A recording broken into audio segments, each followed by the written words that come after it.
15 नवंबर 2000 की सुबह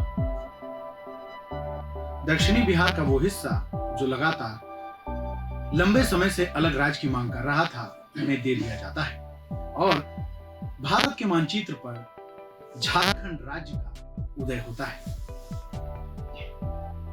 झारखंड स्थापना दिवस के विशेष सीरीज में हम लगातार आपको बता रहे हैं कि झारखंड यूं ही नहीं मिला या झारखंड बनने के पीछे की कहानी इतनी आसान नहीं है। 1912 से लेकर के हमने 1980 तक इस प्रदेश के लिए झारखंड आंदोलन के लिए क्या क्या मांगे रखी गई, क्या क्या राजनीतिक गतिविधि हुई और सरकार ने इसे कैसे लिया, इस पर हमने चर्चा की। अब हम इस पर आगे की चर्चा करेंगे। नमस्कार, मैं प्रदीप अर्जुन महतो, स्वागत है आप सभी का प्रभात खबर के डिजिटल प्लेटफॉर्म में।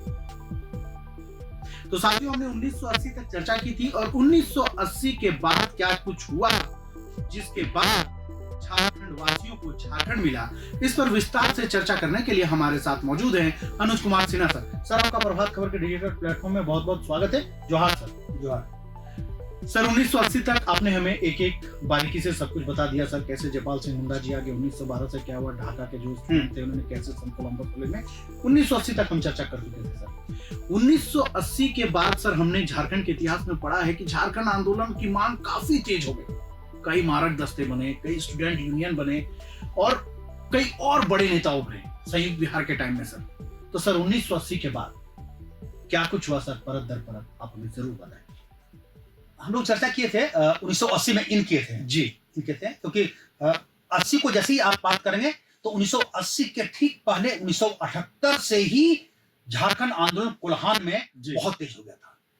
वहां जंगल आंदोलन चल रहा था जी, इन्हीं घोरों ने शुरू किया था जी, सीधी कार्रवाई जी। खैर उसी क्रम में 1980 जब आया तो 1980 में गोवा में 8 सितंबर 1980 को गोवा में पुलिस फायरिंग हुई, गोलीकांड और अस्पताल से निकालकर लोगों को मार दिया गया था, आदिवासियों को। ये काम इतना जबरदस्त हुआ 80 में जिसने झारखंड आंदोलन को बहुत ऊंचाई तक ले गया। बहुत है क्योंकि पूरे देश में हुआ। तीर धनुष पर प्रतिबंध लगा था उस समय। डॉक्टर जगन्नाथ मिश्र थे बिहार के मुख्यमंत्री, उन्होंने कहा कि तीर धनुष लेकर चलना मना है, बैन हो गया, लाइसेंस लेना पड़ेगा। तो शिबू सोरेन उस समय बन चुके थे सांसद, जमा हुआ दिल्ली में, अंततः ये बैन प्रतिबंध हटा दिया गया। लेकिन वो इस इलाके में जो ट्रेन से जो लोग जा रहे हैं, जो देख रहे हैं, थोड़े सामने लग रहे हैं, ट्रैवल्स है यहाँ का है, उसको पकड़कर उतारना पकड़ना, पुलिस बड़े पीड़क कार्रवाई होती थी। तो वो जितनी आप कार्रवाई करेंगे उतना ही लोगों के अंदर में आक्रोश होगा। तो 80 में वो दौर चला, ये चला। 1982 81 में भी कोल्हान में गोलीकांड होते रहे उस पूरे इलाके में। कोल्हान खोल चुका था। उसी के आसपास में धीरे धीरे निर्मल महतो जी वहां पर नेता वो बन रहे थे, झारखंड पार्टी में थे, और वहां से फिर वो जेएमके और उनका झुकाव आना शुरू हो गया था। 82 में भी तिरुल्डी गोलीकांड हुआ। तिरुल्डी एक जगह है जहां पे अजय महतो, धनंजय महतो, अजीत और धनंजय दोनों कॉलेज छात्र जो थे, वो दोनों को पुलिस ने मार दिया था। तो उसे इधर हो गया। मतलब धीरे धीरे करते करते पूरा इलाका है वो खोलने लगा था, आंदोलन बढ़ रहा था। उसके बाद इस प्रकरण में हम लोग अगर बात करें 80 से लेकर 87 तक की बात करें, क्योंकि बहुत लंबा होगा जी, इसमें 4 बड़ी घटनाएं घटी जिसने झारखंड आंदोलन को नई धार दे दी। एक तो हुआ गोलीकांड 1980। हम तिरुल्डी को बहुत नहीं भी छोड़ेंगे, उसको जोड़ लीजिए तो बढ़ जाएगा। तिरुल्डी गोलीकांड भी अपने एरिया में, जिससे महतो जो कुर्मी हैं वो काफी सक्रिय हो गए। लेकिन सर एक चीज आपसे ये भी जानना चाहेंगे कि इसी बीच सर मतलब कई ऐसी घटनाएं हुई जैसे कि कोल्हान के बाहर भी छिटपुट घटनाएं होती रहती थी, क्योंकि सर कोयलांचल के बेल्ट में कई नेता उभर रहे थे जो मजदूरों और शोषक वर्ग के लिए लड़ाई लड़ते थे। वहां पे भी शोषणकारी दमनकारी नीतियां हुआ करती थी मजदूरों को अपना। तो कई ऐसे नेता सर आज भी भरे पड़े, उन लोगों के नाम पर मेला वगैरह लगता था।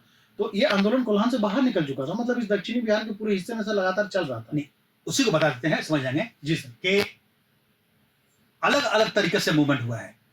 80 से जब हम बात कर रहे हैं 87 के बारे में, तो एक बड़ा 82 में हुआ है, एक संथाल में होगी बड़ी घटना घट गई, वो था बांझी जी। 1985 में बांझी गोलीकांड हुआ जहां पे 14 संथालों को पुलिस ने मार दिया। तो उसी का एक जगह जब गोलीकांड बड़ी घटना घटती है तो पूरे इलाके में एक उत्तेजना फैलती है, आक्रोश प्रकटता है। तो जैसे गुआ गोलीकांड के बाद कोल्हान उबला था, उसी तरीके से 1985 में फादर एंथोनी मुर्मू थे, एक्स एमपी, उनको पुलिस ने वहां मार दिया था। तो संथाल खोला 85। तब तक क्या होता है, इसकी जो पॉलिटिकल गतिविधियां बहुत बदल चुकी थी। विनोद बाबू एक तरीके से जेएम से अलग हो गए थे और उसी समय निर्मल महतो को ले आया गया था पार्टी में। जेएम में आ गए थे और उनको बगल में नहीं, उसके बाद हम बता रहे हैं ये 85 के पहले क्या बताते हैं। तो निर्मल महतो को अध्यक्ष चुन लिया गया था। अब क्या था, अध्यक्ष निर्मल महतो, महासचिव शिबू सोरेन, नई जोड़ी। पहले विनोद बाबू थे, अब उनकी जगह पर निर्मल आ गए। तो निर्मल दा आने से कोल्हान में तो सपोर्ट मिला, उनको मिला। अब उसके बाद सोच अलग अलग होता है ना। निर्मल महतो बहुत आक्रामक और अटैकिंग लीडर हुआ करते थे। उन्होंने तय किया, बात की है कि अगर आंदोलन को आगे बढ़ाना है तो ऐसे नहीं चलेगा, ये छात्र संगठन बनना चाहिए। तो सूरज सिंह बेसरा को लिए और प्रभाकर को लेके उनके प्रयास से और इन लोग सालों से हैं और झारखंड स्टूडेंट यूनियन आरसू का गठन किया गया है। आप ताज्जुब करेंगे कि इस आरसू ने झारखंड आंदोलन में बड़ी भूमिका अदा की, बड़ी भूमिका तेवर वाली। उनको मालूम था कि जेएमएम एक लिमिट तक ही पॉलिटिकल पार्टी जो है बन रहा है, तो एक लिमिट तक ही वो हंगामा कर सकता है, लेकिन छात्र जो हैं वो करेंगे। तो छात्रों ने, आरसू के लड़कों ने शुरू किया। 1986 में ये गठन हो गया। किसका? आरसू का। प्रभाकर पहले अध्यक्ष और सूरज सिंह बेसरा बहुत तेवर और डायनामिक लीडर। घाटशिला से बाद में विधायक बने थे और उन्होंने इस्तीफा भी दिया था। झारखंड राज्य पर है विधायक बनने के बाद, ऐसा बहुत रेयर होता है और कोई घटना नहीं है। इन्होंने किया निर्मल। इसके बाद आरसू का गठन तो हो गया। क्या कि आरसू जो है, जो छात्र हैं वो शांत रहने वाले नहीं है, बड़ा मूवमेंट चलाएंगे। तब क्या किया, इस बड़ी घटना आप लोग जानिए है कि उस समय असम में आंदोलन चल रहा था आरसू का और असम स्टूडेंट यूनियन आरसू प्रफुल्ल मोहंती। हाँ, तो इन्होंने की एक टीम जागी और भृगु फुग्गन हुआ करते थे कि आरसू के तर्ज पर मूवमेंट यहाँ पे चलेगा। नाम भी लिखा गया था आरसू के तर्ज में ही, मिलता जुलता आरसू। और इधर थे इसमें दार्जिलिंग का पूरा इलाका, बंगाल का एक एरिया जो है, वहां पे अलग गोरखालैंड की मांग हो रही है जी। तो जिन्हें के लीडर हुआ करते हैं, तो इन्हें तय किया कि हम लोग यहाँ के लोग, आरसू के लड़के लोग दोनों स्टेट के दोनों जगह का दौरा करेंगे हैं और मिलेंगे और छापामार युद्ध का प्रशिक्षण लेंगे। तो आरसू ने अपनी नीति वहां पे तय करी थी। उसके बाद बड़ी हिंसा हुई, लेकिन 1987 में एक बड़ी घटना घट गई। हम लोग जहां पे आ रहे हैं है और वो घटना थी निर्मल महतो की हत्या। अभी तक शांत चल रहा है सब कुछ, शांत, कहीं कोई दिक्कत नहीं है। निर्मल महतो की जमशेदपुर में 8 अगस्त 1987 को हत्या कर दी गई थी। उस हत्या के बाद, उसके बाद बड़े पैमाने पे जेएम के अध्यक्ष थे, तो जेएम तो आता ही, उसके पहले आरसू को लगा कि हमको जो बनाने वाले लोग थे, जो व्यक्ति थे जिन्होंने हमको गोरखालैंड भेजा, बाकी जगहों पे भेज रहे हैं, उनकी हत्या हो गई। तो आरसू ने बहुत कड़ा स्टैंड लिया और आरसू ने 72 घंटे की बंदी का आह्वान कर दिया। आर्थिक नहीं, आर्थिक नहीं, बंदी। आर्थिक तो बाद में हुआ, बंदी का हिंसा वहीं से हुई, बड़े पैमाने पे हिंसा हुई है। वहां से आरसू का उदय हुआ। आरसू बन गया 86 में, लेकिन उदय हुआ 87 में निर्मल महतो के बाद, हत्या के बाद। उस आरसू ने निर्णायक काम किया है। तो ये बड़ी घटना थी है और एक तरीके से उसे संकेत दिया, जब हम लोग और अगले बार में 87 के बाद की बात करेंगे। तो ये आरसू और स्ट्रॉन्ग कैसे हुए। 87 में ही बाकी जो दल हैं, क्या हुआ कि एक बनाना चाहिए, सब दल मिलकर लड़ेंगे। तो एक बीपी केसरी जी ने, तो बीपी केसरी बड़े बौद्धिक व्यक्ति और खुद बहुत ही बेस्ट, मतलब अच्छे रणनीतिकार, उन्होंने वो बने थे कोऑर्डिनेटर झारखंड समन्वय समिति। 52 या 53 छोटी छोटी संगठनों जो थे वो भी मिल गए और सब मिलकर कि हम लोग मिलकर अलग राज्य की लड़ाई लड़ेंगे। तो ये रामगढ़ में अधिवेशन हुआ था, 87 में हुआ था है। तो वहां से फिर एक चला, हालांकि उसमें बीच में आरसू, कभी जेएमएम की दूरी वहां पर बनते गई है।